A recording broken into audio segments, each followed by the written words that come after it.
తర్వాత సార్ ఇప్పుడు 84 ఆ ఉదంతం తర్వాత ఎన్టీ రామారావు గారు 95లో ఆయన పదవీచ్యుతుడు చేసినప్పుడు మీడియా ఏకపక్షంగా వ్యవహరించింది. అంటే చంద్రబాబు గారికి అనుకూల వైఖరి తీసుకొని లక్ష్మీపార్వతి గారిని ఎన్టీ రామారావు గారిని అంటే వాళ్ళకి ఇవ్వాల్సినంత ప్రాధాన్యత ఇవ్వకుండా చంద్రబాబు గారి పక్షాన మెజారిటీ పత్రికలన్నీ చేరిపోయి జర్నలిస్టులు కూడా కొంతమంది చేరి ఆయనకి కొంత అనుకూలమైనటువంటి వార్తలు రాసి అంటే ఒపీనియన్ని మలచడానికి ప్రయత్నించారు అనేటువంటిది ఒక విమర్శ ఉంది. ప్రయత్నం ఏం కాదండి, ఇదంతా బాహాటంగా జరిగింది. ఎన్టీ రామారావు మీరు ఒప్పుకుంటారా?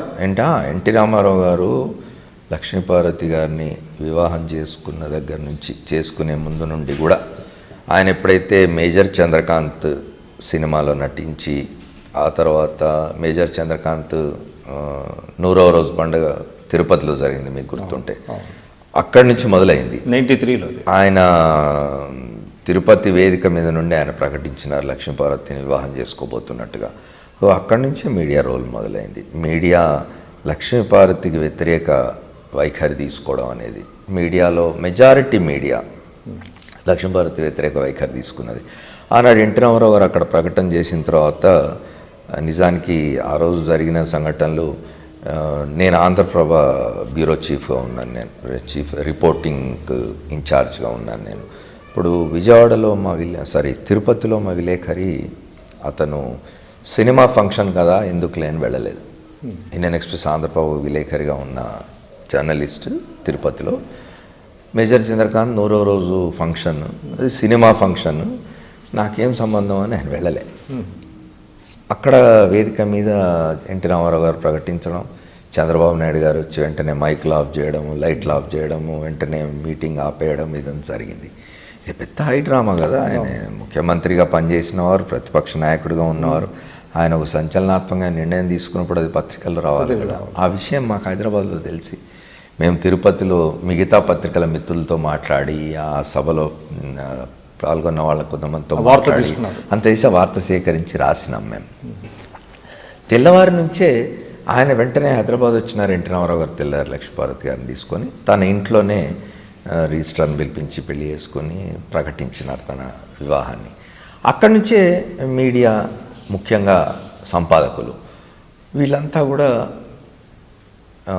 లక్ష్మీపార్వతికి వ్యతిరేకంగా చంద్రబాబు నాయుడు గారు అనుకూల వైఖరి తీసుకోవడం అనేది మెజారిటీ పత్రికలు మొదలైంది.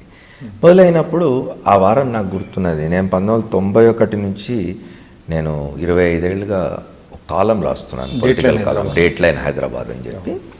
25 సంవత్సరాలు అయింది. ఇప్పుడు ఇంకా రాస్తూ ఉన్నాను నేను సాక్షి దినపత్రికలో. ఆ రోజుల్లో నేను 93లో జరిగింది ఇది ఎన్టీ రామారావు గారి వివాహానికి సంబంధించింది. నేను ఈ డేట్ లైన్ హైదరాబాద్ ఒక కాలంలో రాసినాను. నేను ఏమిటంటే ఎన్టీ రామారావు గారు వారి వయస్సు అయిపోయింది, తర్వాత అనారోగ్యంతో ఉన్నారు. అప్పటికి ఆయనకు పెరాలసిస్ కూడా వచ్చింది, వైపు అనారోగ్యంతో ఉన్నారు. తర్వాత కుటుంబ సభ్యులు ఎవరు ఆయన్ని పట్టించుకోవడం లేదనే వార్తలు వచ్చినవి. మీకు కనుక గుర్తుండినట్టయితే హిందూ లాంటి ఒక దినపత్రికలు కూడా వార్త వచ్చింది.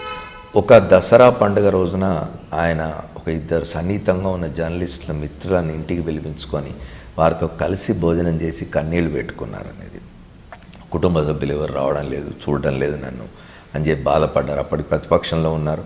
శాసనసభకు రాను నేను కాంగ్రెస్ అధికారంలో ఇంతకాలం అని చెప్పి ప్రతిజ్ఞ చేసి బయటికి వచ్చినారు. చంద్రబాబు నాయుడు గారు లిటరల్గా ఆయన పొజిషన్ లీడర్గా అక్కడ వ్యవహరిస్తూ ఉన్నారు. ఆ కాలంలో ఎన్టీ రామారావు గారిని ఎవరు పట్టించుకోలేదు.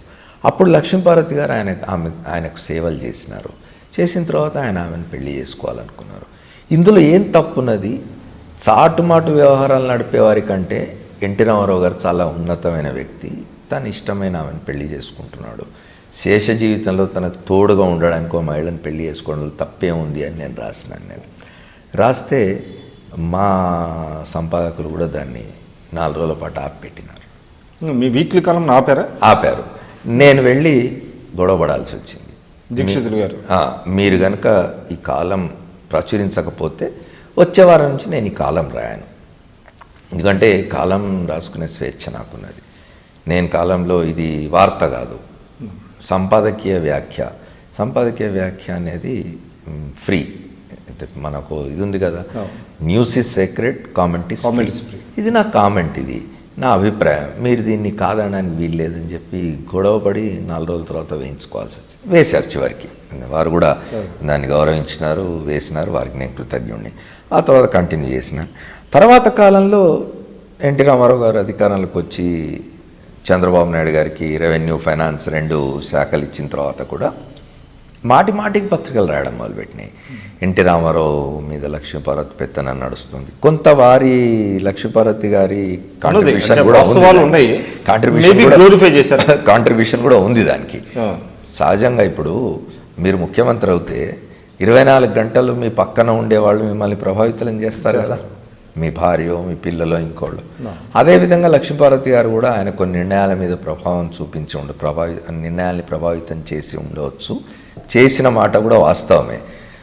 అయితే అంత ఎన్టీ రామారావు గారిని పదవిచ్యుతుని చేసే అంత నేరమేం జరగలేదు. అయినప్పటికీ పత్రికలు పదే రాయడం మొదలుపెట్టినవి. లక్ష్మీపార్వతి వ్యతిరేక క్యాంపెయిన్ ఒకటి జరిగింది బాగా మీడియాలో.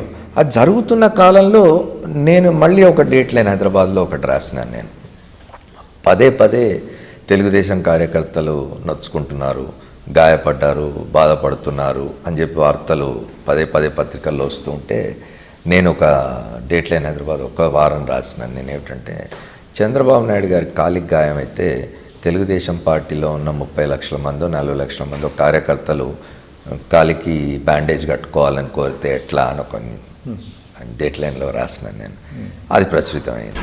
అయినా మర్నాడు ఉదయం నన్ను మా సంపాదక వర్గంలో రీజన్స్ ఏమైనా కూడా చాలా వరకు పిలిచి చంద్రబాబు నాయుడు గారు ఆగ్రహంగా ఉన్నారు, మీరు వెళ్ళి కలవండి ఒకసారి అన్నారు. నేను వెళ్ళి కలిసినాను. చంద్రబాబు సీఎం అయిన తర్వాత కాదు, ఫైనాన్స్ మినిస్టర్గా ఉన్నారు ఆయన.